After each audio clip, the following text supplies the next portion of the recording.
This is my garden. It may not be impressive to you, but it's impressive to me because I know how much work went into doing this. In fact, last year was rough in the old rose garden. So rough that my family mocked me when I put out the extra effort this year. They said, "Oh, really? That's going to produce a lot of fruit." So they just kind of mocked me. So when it started to grow and produce fruit, I've made sure to take them out here at least twice a day since and show them what's happened. Problem is we left to go on a trip with some friends, and we were gone for about a week. We came back, and I walked back to the garden, and it was a disaster. I was only gone a week. I had cucumber leaves that had grown over the tomato plants. The peppers were tipped over. Some of my beefsteak tomatoes had fallen to the ground and were just rotting. And all kinds of bugs and birds must have come down as well. It was painful. And so I had to go through and clean it all up. I'm still cleaning it up, so you're seeing the remnants of the disaster.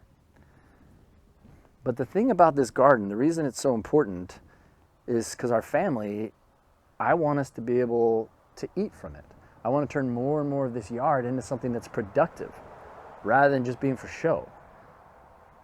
We've had the opportunity, the privilege of serving in many countries around the world.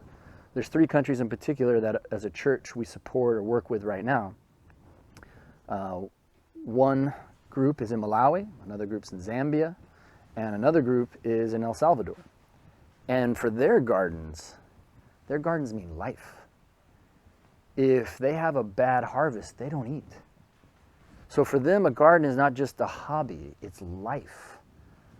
The fruit means life. And for us, we're like this garden. We were designed to produce fruit. Jesus talks about it all the time, but I think we lose sight of that. We look at this life of following Jesus like, what can I get from it?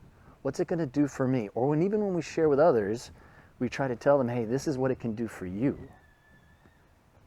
But when we enter this life of following Jesus, there's an expectation that fruit will come out of our life because that's what we were designed for.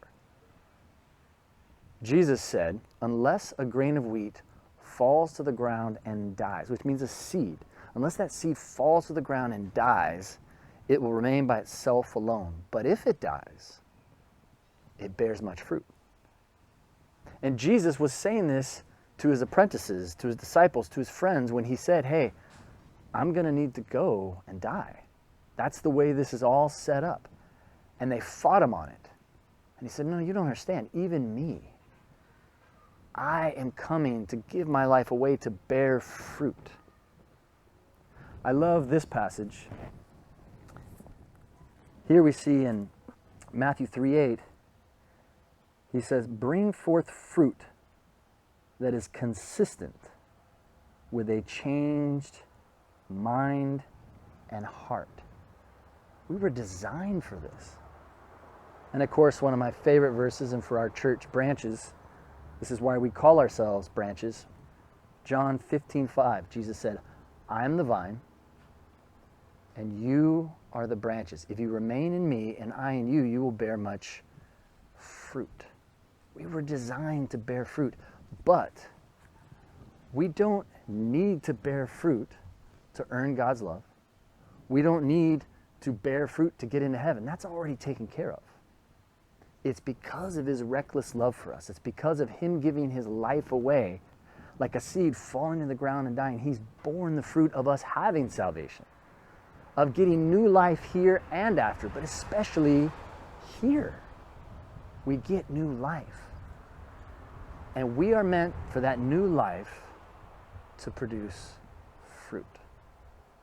And so we're in my garden because I want us to look around and I want to talk about how that happens. And I want to use this garden, which is an amateur garden at best, but to use this amateur garden to explain, like, what does that look like then? Okay, so I'm supposed to bear fruit.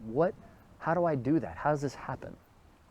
Well, let's use God's creation to show us that. And Scripture should be coming to mind as we look around and see it. So the first thing is soil. from the parable of the soils, from the parable of the sower. The soil is so important. So I want to show you a place where you can just see the soil all laid out. I've already cleared it out and it's ready to go. So let's go check it out. So this soil has been set apart. It's not like the dirt that's everywhere else. This is specially set aside for God. Holiness means to be set aside. So imagine this like your life. You've set it aside and you've done everything you can to make sure that fruit can be born out of your life. It takes effort. It's a lot of work. And holiness means surrender, to set your own life apart. For this particular soil, I've had to do a lot of work, add a lot of amendments. There's worms all in there that I put in there. One of my favorite things about gardens that applies to life, you know what the best thing is to help fruit come from these plants? Poop. Crap. And I don't know about you, but in my life, there's a lot of that in my past. There's a lot of that in my present. And yet God uses that to produce some of the best fruit. So don't talk about the fact that, oh, well, my life's just not, there's too much mess in there. Good. That means God can really use it to grow things. All right. Next, I want to talk about pruning. And the Bible's filled with guidance, especially from Jesus, on the importance of us pruning. So let's go look at a tomato plant. So as followers of Jesus, the other thing that's important for us is to realize there's an element of pruning. If we're going to tend the garden of our lives so that we can bear fruit, we have to be aware of those things that are sucking the life out. My tomato master, who kind of coached me on tomatoes, said it's very important to find these suckers. I don't know if you can see them, but right here is one.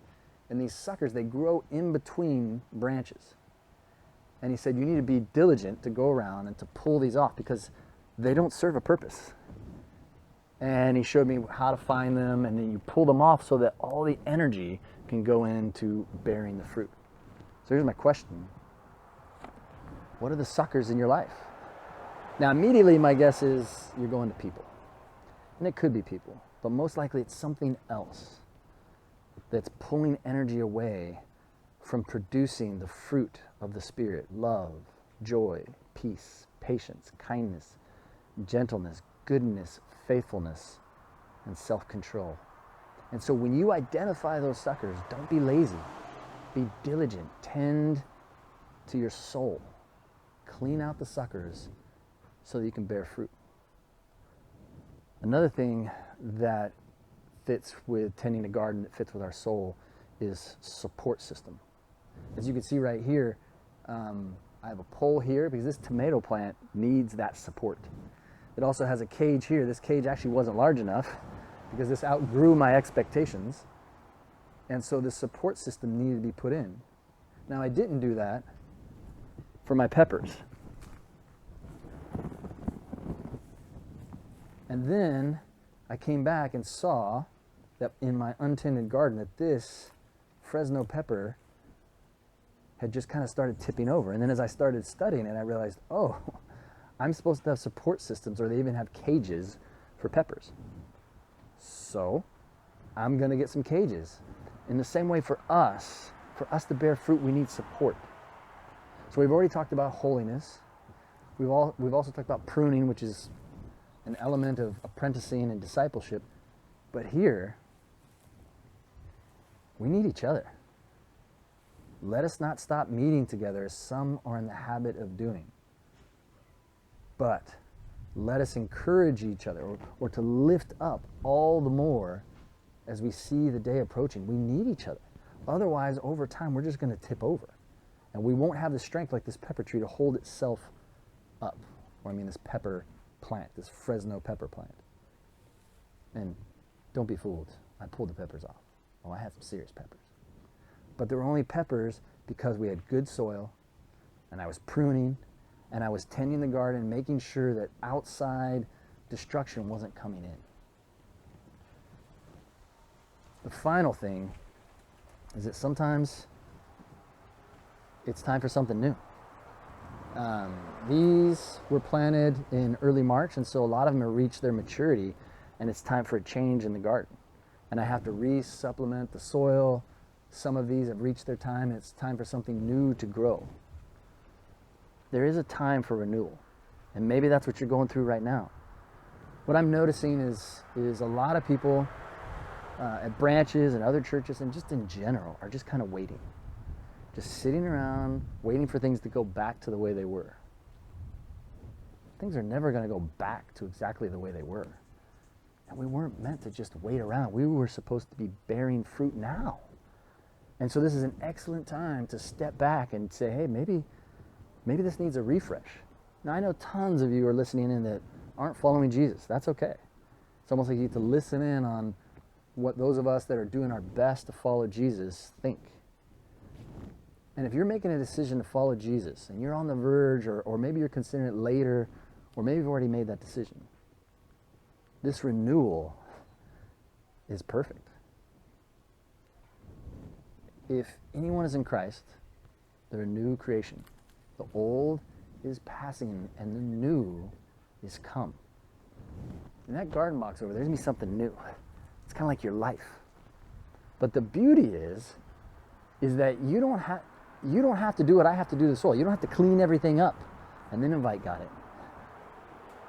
He comes in and takes care of business. We work alongside him. We're co-laborers with God. I want to finish with this thought, and I think it's probably the most important part. Remember, Jesus said, I am the vine, you are the branches. If you remain in me and I in you, you will bear much fruit.